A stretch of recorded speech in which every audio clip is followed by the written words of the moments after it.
Hello friends, welcome my channel. আজকে আমি বানাবো কাতলা মাছ দিয়ে আলু পটলের তরকারি। একদম মশলা ছাড়া, একদম পাতলা ঝোল, অথচ খেতে অনবদ্য হবে। তো আপনারা অবশ্যই এটা ট্রাই করবেন, আমি দেখিয়ে দিচ্ছি। তো মাছটা রান্না করার জন্য প্রথমেই আমরা নিয়ে নিয়েছি একটা কড়াই, আর গ্যাসের ফ্লেম অন করে নিয়েছি। নিয়ে দিয়ে দিয়েছি সর্ষের তেল। আমি সর্ষের তেলে রান্না করছি, আপনারা সর্ষের তেলেই রান্না করবেন, রান্নাটা সর্ষের তেলেই ভালো হয়। এখন নিয়ে নিয়েছি, আমি দেখে নিন, এখানে নিয়েছি 3 পিস মাছ নিয়েছি আমি, কাতলা মাছ। এটাকে নুন, হলুদ আর লঙ্কা গুঁড়ো মেখে রেখেছি, এর সঙ্গে হাফ টিস্পুন সর্ষের তেল দিয়ে এটাকে মেখে রেখেছি। এবারে আমি কড়াইতে দিয়ে দেবো, যেটা আমি 15 মিনিট আগে ম্যারিনেট করে রেখেছি মাছটা দিয়ে দেবো।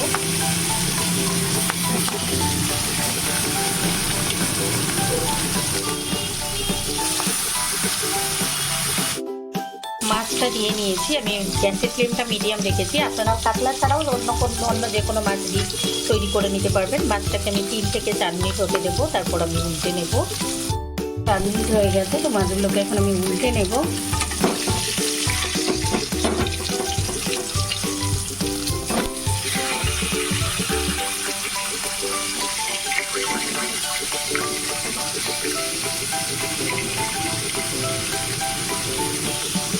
সুন্দরভাবে ভাজা হয়ে গেছে একটা পিস, এই পিসটাও সুন্দরভাবে ভেজে নেওয়ার জন্য আমি রেখে দেবো 3 মিনিট হয়ে গেছে। তো আমি তুলে নিচ্ছি মাছটা।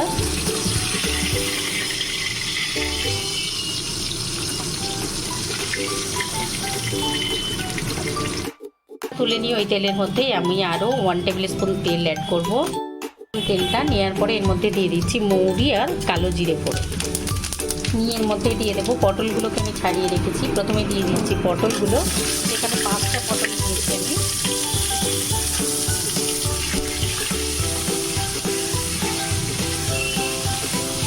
পটলগুলো একটু হয়ে গেলে তারপরে এর মধ্যে আলুটা দেবো।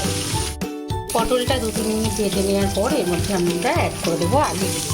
এখানে আমি 4টে আলু কেটে নিয়েছি মিডিয়াম সাইজে। আলু আর পটলটা একসাথে দিলে পটলটা কিন্তু খুব ভালোভাবে ভাজা হয়ে যাবে, যার জন্য আগে পটলটা দিলাম।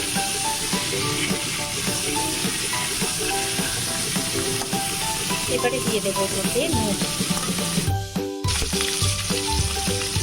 এবারে দিয়ে দিচ্ছি নুনটা। আলু আর পটলটা দিয়ে আমি 2-3 মিনিট মতো ভেজে নিয়েছি। এখন পটলগুলোকে আমি তুলে নেব। দেখুন পটলগুলো কিন্তু 50% সেদ্ধ হয়ে গেছে। পটলগুলোকে তুলে নেব। নিয়ে এই আলুটার মধ্যেই আমি দিয়ে দেবো আদা, টমেটো বাটা আর কাঁচা লঙ্কা বাটা।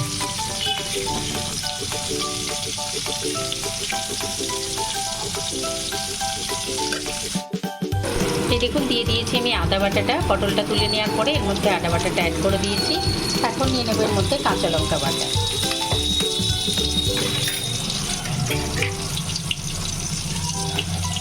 দিয়ে দিলাম আমি কাঁচা লঙ্কা বাটাটা। এটা দিয়ে আমি এখন একটু 2 মিনিট মতো নাড়িয়ে নেব। আদা বাটা কাঁচা লঙ্কা বাটাটা দেওয়ার পরে আমি 2 মিনিট মতো নাড়িয়ে নিয়েছি এটাকে মিডিয়াম লো ফ্লেমে।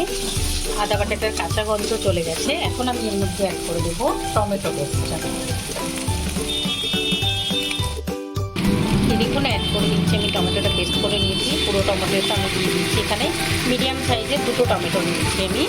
পুরো পেস্ট আমি অ্যাড করি। টমেটো বাটাটা দিয়ে আমি এটাকে 2 মিনিট মতো নাড়িয়ে নিয়েছি। পুরো তেলটা যখন উপরের দিকে ছেড়ে আসবে তখন এর মধ্যে আমি অ্যাড করবো হলুদটা, আর অ্যাড করবো মিক্সি দিয়ে, যে মিক্সিতে আমরা টমেটোটা বেটে নিয়েছি সেই মিক্সি ধোয়া জলটা। এই দেখুন টমেটোটা দিয়ে এটাকে আমি আরও 2-3 মিনিট মতো নাড়িয়ে নিয়েছি। নিশ্চয়ই বুঝতে পারছেন যে কড়াই ছেড়ে আসছে, তার মানে টমেটোটাও খুব ভালোভাবে ভাজা হয়ে গেছে। তো এখন আমি এর মধ্যে মিক্সি ধুয়ে জলটা অ্যাড করবো।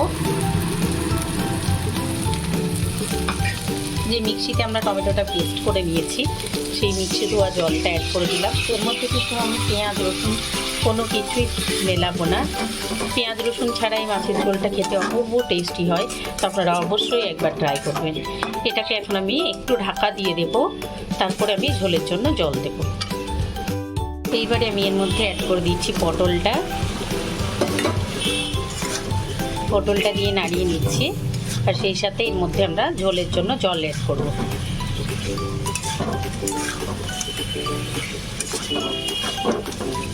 2 মিনিট মতো এটাকে নাড়িয়ে নেব। দেখুন 2 মিনিট মতো এটাকে নাড়িয়ে নিয়েছি। নিশ্চয়ই বুঝতে পারছেন যে তেলটা উপরের দিকে উঠে আসছে। তো আমি এখন এর মধ্যে অ্যাড করে দিচ্ছি জলটা।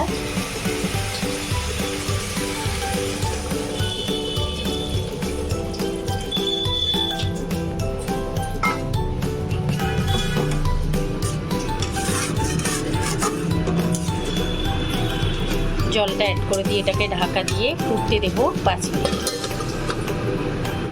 5 মিনিট হয়ে গেছে, এবার ঢাকাটা টেনে নিচ্ছি। জলটা দিয়ে আমি ঢাকা দিয়ে রেখেছিলাম, ঢাকাটা টেনে নিয়ে একবার নাড়িয়ে দেবো।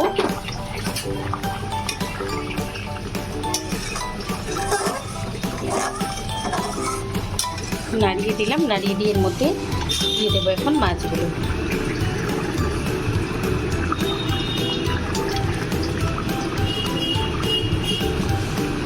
মাছটা দেওয়ার পরে এটাকে আবারও ঢাকা দিয়ে রেখে দেবো 5 মিনিট। 5 মিনিট হয়ে গেছে, তো আমি ঢাকাটা টেনে নিচ্ছি। ঢাকাটা টেনে নিয়ে মাছগুলোকে একবার আমি উল্টে দেবো।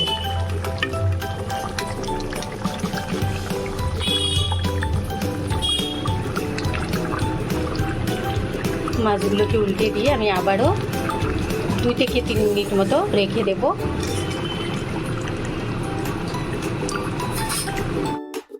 এইবারে আমি দিয়ে দিলাম একটুখানি মৌরি গুঁড়ো, এটাকেও আমি মিলিয়ে দিচ্ছি। দিয়ে গ্যাসের ফ্লেম অফ করে মৌরিটাকে আমি শুকনো খোলায় ড্রাই রোস্ট করে নিয়েছিলাম, একদম হালকা করে ড্রাই রোস্ট করে নিয়ে গুঁড়ো করে রেখেছি, সেই মৌরি গুঁড়োটা দিলাম। আপনারা দিয়ে দেখবেন, খেতে খুব ভালো হয় এটা। দিয়ে এবারে ঢাকা দিয়ে গ্যাসের ফ্লেম অফ করে ঢাকা দিয়ে 5 মিনিট রেখে দেবো, তারপর তুলে আমি এটাকে সার্ভ করবো। 5 মিনিট পর আমি ঢাকাটা তুলে নিয়েছি, দেখুন এখন আমি তুলে আমি সার্ভ করে দিয়েছি। তো আপনারা অবশ্যই ট্রাই করবেন, কমেন্ট করে জানাবেন, লাইক করবেন, আমার চ্যানেলকে সাবস্ক্রাইব করবেন। Thank you.